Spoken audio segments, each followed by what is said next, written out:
হরে কৃষ্ণ রাধে রাধে গৌর হরি হরি বল। জয় গোবিন্দ জয় রাধারানী রাধে রাধে। শ্রীমদ্ ভগবদ গীতা যথাযথ। হরি বল। অখণ্ড মণ্ডলাকারম ব্যক্তং যেন চরাচরম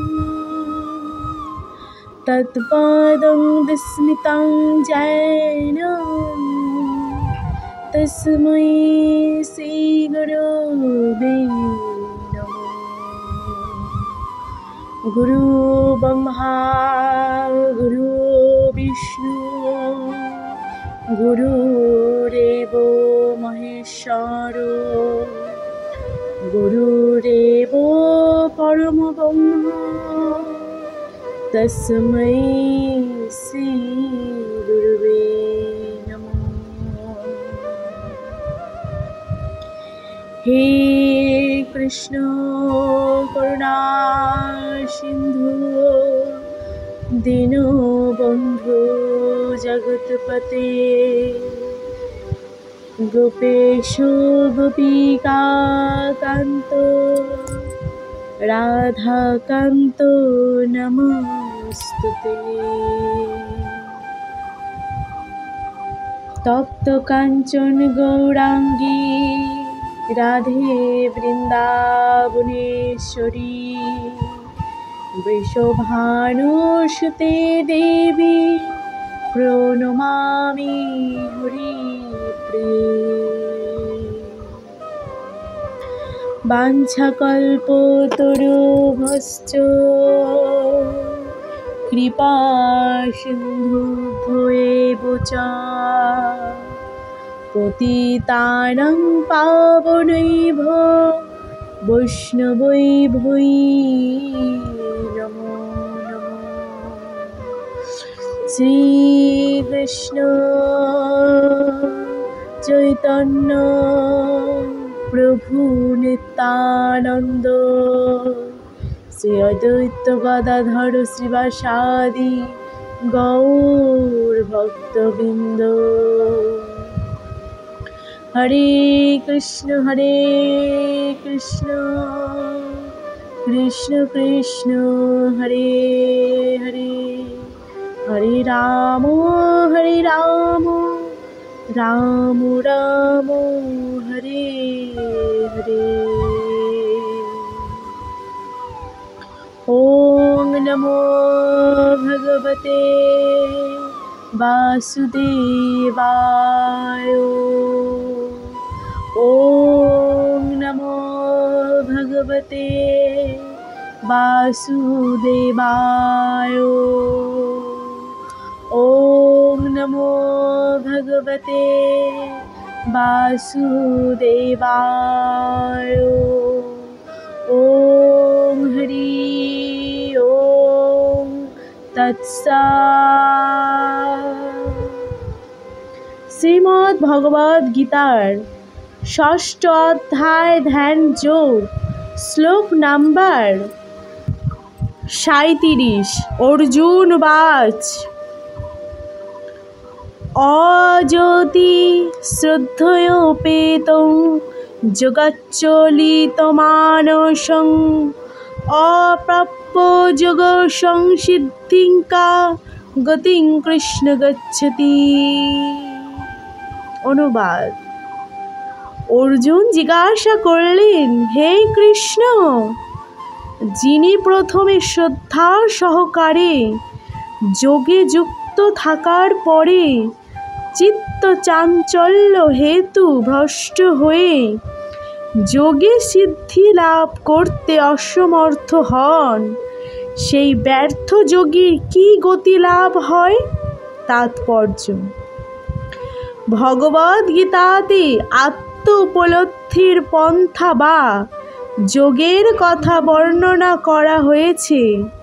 এই জড় দেহটি যে জীবের স্বরূপ নয়, কিন্তু সে তার থেকে পৃথক আত্মা।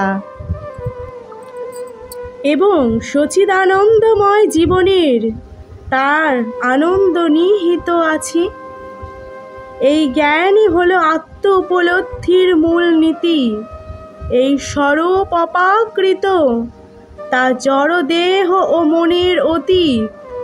জ্ঞান যোগ, অষ্টাঙ্গ যোগ অথবা ভক্তি যোগের মাধ্যমে এই আত্ম উপলব্ধির অন্বেষণ করতে হয়।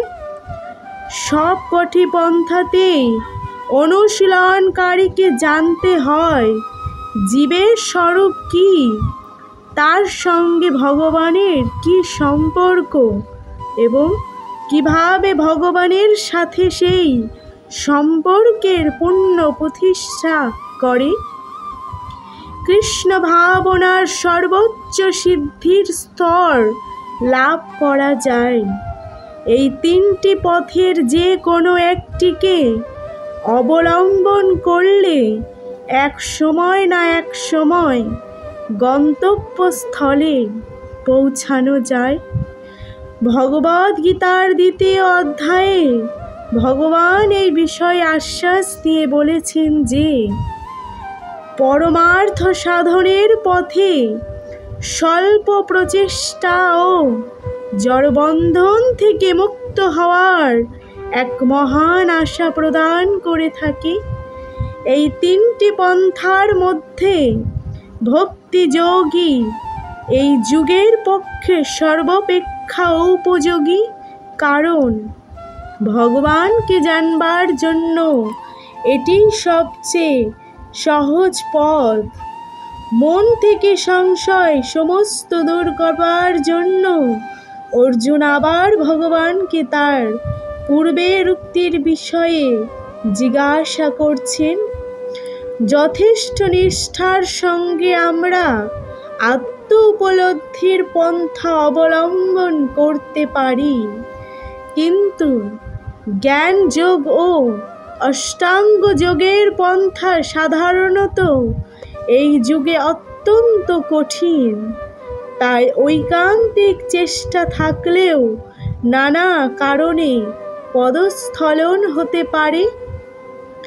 প্রথমত, কেউ হয়তো যথেষ্ট গুরুত্বের সঙ্গে পন্থাটির অনুশীলন নাও করতে পারে। পরমার্থ সাধনে ব্রতী হওয়া মায়ার বিরুদ্ধে যুদ্ধ ঘোষণা করারই সামিল। অতএব কেউ যখন জড়বন্ধন থেকে মুক্ত হওয়ার চেষ্টা করে, তখন মায়া বা জড় প্রকৃতি তাকে নানাভাবে প্রলোভিত করে পরাভূত করার চেষ্টা করে। বদ্ধ জীব এমনিতেই জড় প্রকৃতির দ্বারা মুগ্ধ হয়ে আছে এবং পরমার্থ সাধন করার সময় তার পুনরায় প্রলোভিত হবার সম্ভাবনা থাকে। একে বলা হয় যোগাচরিত মানুষ। যোগের পথ থেকে ভ্রষ্ট হয়ে পড়া। এভাবে যোগ ভ্রষ্ট হয়ে পড়লে তার পরিণাম কি হয় তা জানবার জন্য অর্জুন উৎসুক হয়ে পড়ছেন। হরে কৃষ্ণ, রাধে রাধে। শ্লোক নাম্বার 38। কচ্চিন উভয় বিভ্রষ্ট ছিন্নং অভ্রবম ইব নশ্যতি অপ্রতিষ্ঠং মহাবাহে বিমূঢ় ব্রহ্মণোপথি।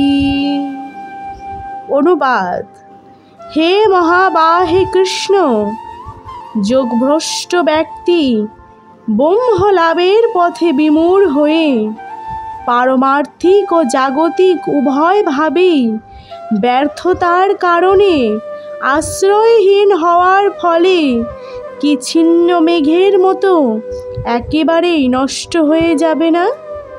তাৎপর্য: দুটি পথ ধরে অগ্রসর হওয়া যায়।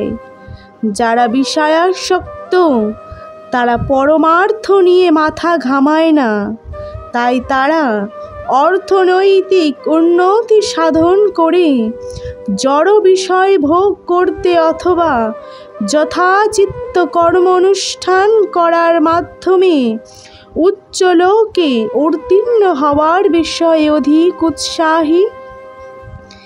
কেউ যখন পরমার্থিক পথ অবলম্বন করে তখন তাকে সব রকম বৈষয়িক কর্ম পরিত্যাগ করতে হয় এবং সব রকম তথাকথিত জড় সুখভোগ পরিত্যাগ করতে হয়।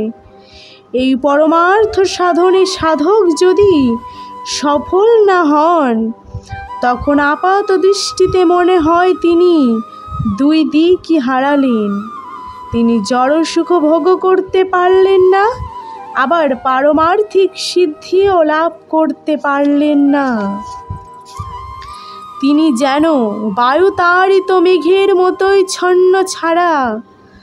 আকাশে অনেক সময় এক টুকরো মেঘ একটি ছোট্ট মেঘ থেকে ছিন্ন হয়ে একটি বড় মেঘের সঙ্গে যুক্ত হয়, কিন্তু সে যদি সেই বড় মেঘটির সঙ্গে যুক্ত হতে না পারে তাহলে সে বায়ুর দ্বারা তাড়িত হয়ে অসীম আকাশে হারিয়ে যায়।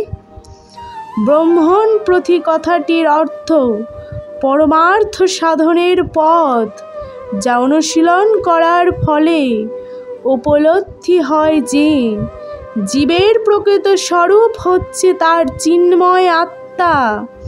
এই আত্মা সেই পরমেশ্বর ভগবানের অংশ, যিনি ব্রহ্ম পরমাত্মা ও ভগবান রূপে নিজেকে প্রকাশ করেছেন। ভগবান শ্রীকৃষ্ণই হচ্ছেন পরম তত্ত্বের পূর্ণ প্রকাশ। তাই তার চরণে যিনি প্রবৃত্তি করেছেন তিনি সার্থক পরমার্থবাদী। ব্রহ্ম পরমাত্মা উপলব্ধির মাধ্যমে এই পরম লক্ষ্যে পৌঁছাতে গেলে বহু বহু জন্মের প্রচেষ্টার ফলেই তা সম্ভব হতে পারে। বৃহণং জন্ম নামন্তে। তাই পরমার্থ সাধনের সর্বশ্রেষ্ঠ পথ হচ্ছে ভক্তিযোগ বা কৃষ্ণ ভাবনামৃত, যা প্রত্যক্ষ প্রকৃষ্ট পন্থা। হরে কৃষ্ণ, রাধে রাধে, গৌর হরি হরি বল। জয় শ্রীকৃষ্ণ, জয় রাধা রানী, রাধে রাধে।